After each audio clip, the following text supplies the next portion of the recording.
Buenos días. El Señor me despertó a las 5 de la mañana, causalmente, la misma hora a la que salían los hermanos de Barcelona en furgonetas para el Congreso. Así que aproveché para orar. Yo entendí que Dios me había despertado para eso. Pero después, de un ratito despierto, también me habló y me dio la palabra para el Congreso. Me dio varios principios básicos y fundamentales para la guerra contra el mal. Dios está llamando a la guerra. ¿Cuántos dicen amén? Siempre que Dios llama para una tarea, siempre incluye su poder para llevar a cabo dicha tarea. Dios da siempre provisión. Él siempre responde y respalda cualquier acción para la cual Él nos llama. En 2 de Samuel, capítulo 22, versículo 33, dice: Dios es el que me ciñe de poder y quien despeja mi camino, quien hace mis pies como de ciervas y me hace estar firme sobre mis alturas, quien adiestra mis manos para la batalla, de manera que se doble el arco de bronce con mis brazos. El primer principio básico y fundamental para la guerra contra el mal es formación. Sin formación no habrá resultados nunca. Dice: Él adiestra mis manos para la batalla. El tiempo del ministerio en la tierra de Jesús estuvo comprometido y supeditado a la formación de sus discípulos, darles herramientas, darles conocimiento. Digo que estaba supeditado a eso porque en una ocasión le trajeron a uno que tenía un espíritu mudo, y dice que el espíritu le revolvía con violencia, le hacía sacar espumarajos por la boca, y entonces el padre del muchacho lo llevó a los discípulos para que echaran fuera al demonio y no pudieron hacerlo. Jesús les censuró el hecho de que debería tener que estar más tiempo entre los discípulos. Estaba supeditado su ministerio al término del discipulado de todos ellos. ¿Hasta cuándo he de estar con vosotros?, les dijo, generación incrédula. Así que estaba supeditado a la formación. Muchos cristianos no conocen las armas de su milicia y Dios quiere formarnos en el manejo de las armas. Israel, curiosamente, no es un ejército reservista. Todos son llamados una vez al año para actualizarse en temas armamentísticos, para seguir formándose en el manejo de las armas, conocer lo más elitista del armamento. Así que son llamados para eso. Yo hice la mili con un CEDME en el año 81. Así que si yo hoy tuviera que ser llamado a leva, no tengo ni idea de cómo son las armas actuales. Por eso Israel va una vez cada año para actualizarse y así conocer qué es lo que tiene entre manos en caso de que sea llamado a filas, a leva. Las armas de nuestra milicia no son carnales, son poderosas en Dios, y digo que algunos no la conocen. Y tenemos las armas convencionales de la oración, de la palabra, que todos conocemos, pero creo que el arma más contundente y más eficaz siempre es la fe. Según Hebreos 11 dice que por fe conquistaron reinos. Es decir, que la fe es un arma que trae resultados. Conquistar reino, apagar fuegos impetuosos, tapar boca a los leones. ¿Cuántas cosas en la galería de Hebreos 11, la galería de la fe, ha logrado este arma? Cuando David se enfrentó con Goliat, bueno, parece irónico, se enfrentó con un tirachinas. Ir a una guerra atómica, ¿te imaginas con un tirachinas? Es una ironía. Pero Pero David no contaba con aquella onda. El arma de David era su fe y confianza en Dios, y él proclamó anticipadamente la victoria. David fue adiestrado para la batalla, fue formado en su vida de fe, de manera que pudo pelear contra el oso y contra el león, y también contra Goliat y vencer. Y él estaba convencido de su victoria. David fue formado, y la formación es básica para la lucha espiritual, para la guerra contra el mal. El mal que tanto acampa y que va aumentando, y va aumentando cada vez más las injusticias, se suceden los abusos, extorsiones, leyes e ideologías satánicas que se están estableciendo como principios sociales básicos y de obligado cumplimiento. Y tenemos que luchar contra todo eso, y para eso tenemos que prepararnos y formarnos convenientemente. El segundo principio del que Dios me habló fue determinación. En Nehemías capítulo 4, versículo 14, este líder carismático que fue Nehemías exhorta al pueblo a pelear. Y no hay otra. Hay un coro que dice, cantamos, vamos a pelear contra las fuerzas del mal para liberar nuestra nación. Tenemos que estar comprometidos en eso, como iglesia, como pueblo de Dios. Tenemos que pelear y tenemos que ser determinantes, porque si nosotros no peleamos, el diablo no va a ceder en su empeño de derrotarnos, de vencernos, de robarnos, matar y destruir toda esperanza. Dice el refrán que dos no discuten si uno no quiere, pero en la lucha espiritual no es así. Si tú no luchas, el diablo luchará y te vencerá. Vendrá el enemigo como río. Habla de la perseverancia, que muchas veces la Iglesia no tiene para pelear y presentar defensa ante las maquinaciones del diablo. La determinación tiene que ver con la mentalidad. ¿Qué mentalidad tenemos? David tenía mentalidad de vencedor. Él sabía que iba a derrotar a aquel gigante. Y si analizamos las cosas según las apariencias, imaginaos la apariencia de Goliat, con espada, lanza y jabalina. Y la apariencia de David, que Saúl lo tuvo un poco porque era un muchacho, y con un tirachinas. En desigualdad de condiciones, absolutamente, mirado de forma natural, estaba en completa desventaja. Pero David tenía mentalidad de vencedor. No era derrotista, como les pasó al pueblo de Dios en Cades Barnea antes de cruzar el Jordán para poseer la tierra prometida.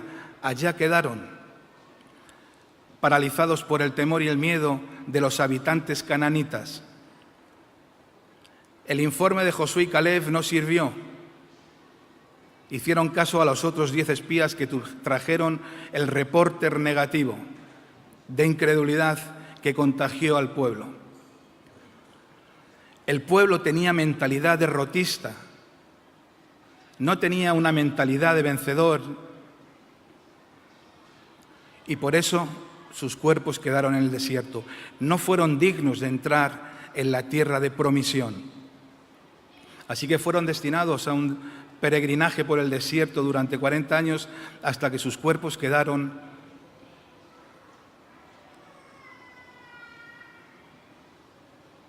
en la arena. Pelea la buena batalla. Es buena. La batalla que tenemos que pelear es buena por los resultados que conllevan. Es vida eterna. Después de pelear esa batalla, vamos con el Señor a gozarnos por la eternidad. Por eso Pablo exhorta a pelear la buena batalla, la batalla de la fe. Otro principio del que el Señor me habló, y doy gracias, aunque las 5 de la mañana era una hora, Me acosté tarde y dije, vaya Señor, a las 5 de la mañana, pero bueno, habla que tu siervo escucha. Y el Señor habló, Él es fiel. Y me dijo actitud, otro principio básico. Formación, determinación y actitud. El apóstol Pablo usa alegóricamente la figura del soldado romano para dar a la Iglesia instrucción y enseñanza de cómo debe ser el siervo de Cristo. Y en 2 de Timoteo, capítulo 2, versículos 3 y 4,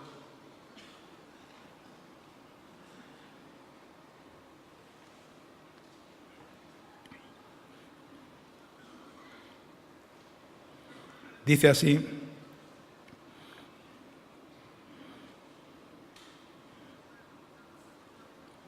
Segunda de Timoteo, capítulo 2, tú pues sufre, versículo 3, sufre penalidades como buen soldado de Jesucristo. Y ninguno que milita se enreda en los negocios de la vida a fin de agradar a aquel que lo tomó por soldado. Y también el que lucha como atleta no es coronado si no lucha legítimamente. Aptitud. Sufrir penalidades parece contra natura, pero pensar diferente a esto, si pensáramos diferente a esto no seríamos objetivos y además restaría eficacia en nuestro servicio y en la lucha espiritual. Si alguien ha decidido vivir piadosamente en Cristo Jesús, padecerá persecución y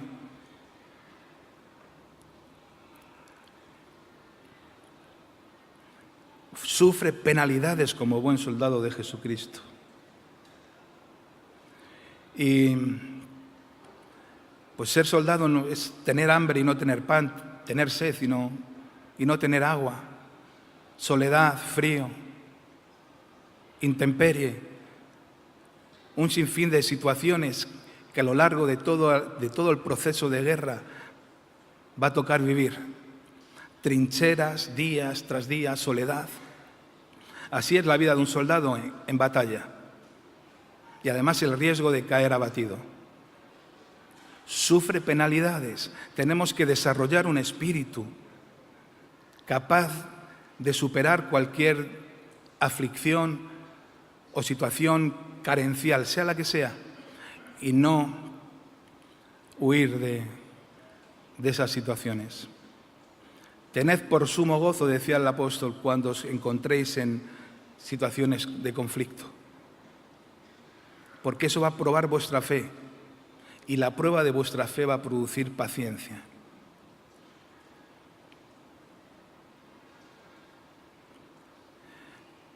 La actitud. Ninguno que milita se enreda en los negocios de la vida. Enredarnos en los negocios de la vida no es recomendable. Tenemos que estar involucrados y comprometidos en la obra de Dios. Pero es tan tentador enredarse en los negocios de la vida. Es tan atractivo para algunos. Y la actitud es no enredarse.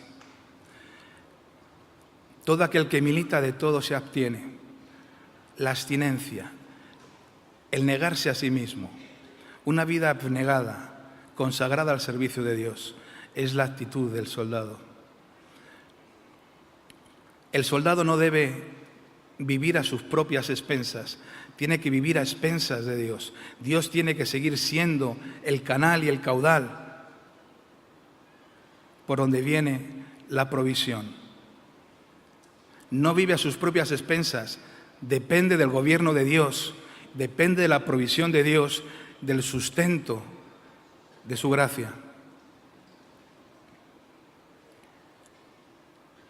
Otro de los principios, y termino con este, es el carácter. Mateo 11:12 dice: desde los tiempos de Juan el Bautista hasta ahora el reino de los cielos sufre violencia y los violentos lo arrebatan. No hablo de una violencia en la carne, Hablo de una violencia santa en el espíritu. Coraje, un espíritu aguerrido, es lo que tiene que caracterizar a un hombre de guerra. Los violentos lo arrebatan. Las leyes de guerra excluyen categóricamente a todos los de carácter pusilánime o apocado. Medrosos los llama. ¿Por qué? Porque en combate pueden desalentar al más valiente.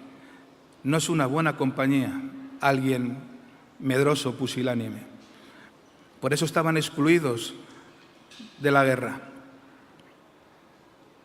Pero retroceder nunca es una opción para el ejército de Dios. Nosotros somos de los que avanzamos para la preservación del alma. Lamentablemente en todas las guerras y conflictos hay desertores. En la Iglesia no puede haber desertores, tiene que haber hombres comprometidos y valientes.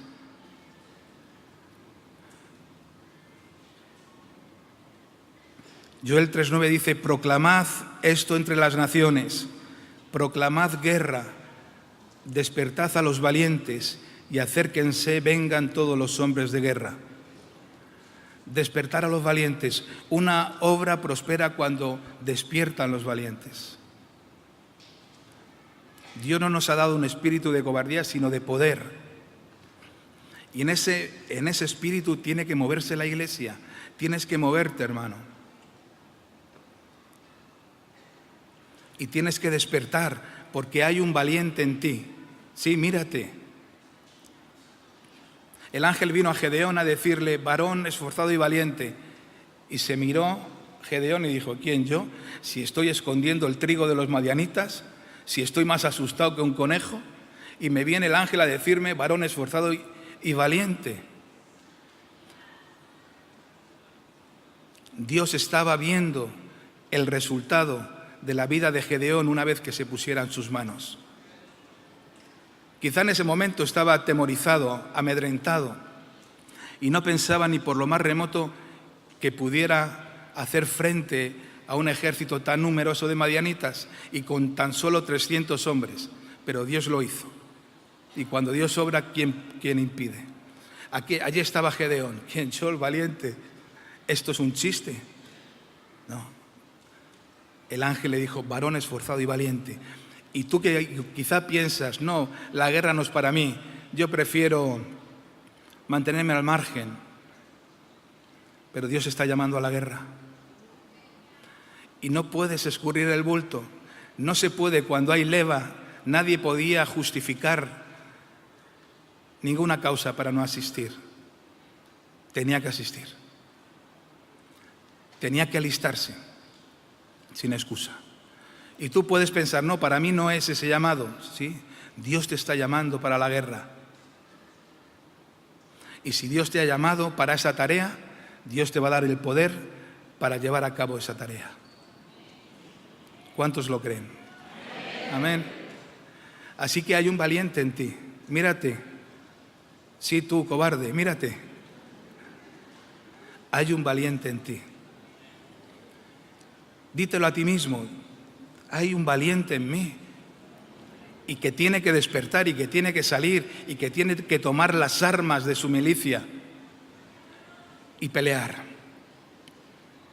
Marchemos, ejército de Dios, hacia adelante. Nunca retrocedamos. Dios te está llamando, valiente, despierta y manos a la obra. Dios te bendiga.